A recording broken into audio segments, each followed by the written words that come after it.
ராம்ஜி ஐயா, நீங்கள் கடகராசிக்கு மட்டும் தயவுசெய்து எதுவுமே சொல்லாதீங்க. ஏன்னா நீங்கள் கடகராசிக்கு சொல்கிறதெல்லாம் உலக புகழ் பெற்றது. நன்றாக புரிந்து கொள்ள வேண்டும் நண்பர்களே. கடகராசிக்காரர்களைப் போல எனக்கு பிரியமானவர்கள் யாரும் இல்லை. சனி கொடுத்தால் எவர் தடுப்பார்? சனி கொடுத்தா தடுக்க ஆளே கிடையாது. உங்களுக்கு தான் சனி பகவான் அள்ளி அள்ளி கொடுக்க போகிறார். 8 வக்கரம் பெற்று 9ஆம் வீட்டுக்கு வருகிறார். 8 வக்கரம்.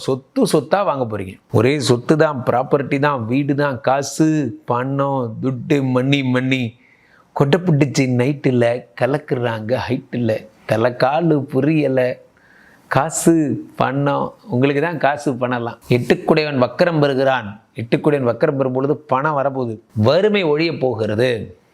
ஸ்வீட்டெடு கொண்டாடு.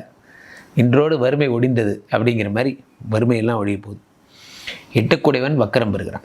அதே 8 என்பது என்னென்னா ஆக்சிடென்ட் ப்ராப்ளம், அதே மாதிரி மாங்கல்ய பலம் ப்ராப்ளம் போன்றவைகள் எல்லாம் இந்த 8 தான். அந்த 8 வக்கரம் பெற்று 9ஆம் வீட்டில் இருக்கும் பொழுது என்ன நடக்கும் அப்படின்னா, 8 ஜென்ரலாக இருந்தான்னா உங்களுக்கு ஆக்சிடென்ட் விபத்து போன்றவெல்லாம் பண்ணுவான். 8 வக்கரமாகும் பொழுது சிறு சிறு விபத்துகளாக கொடுப்பார்.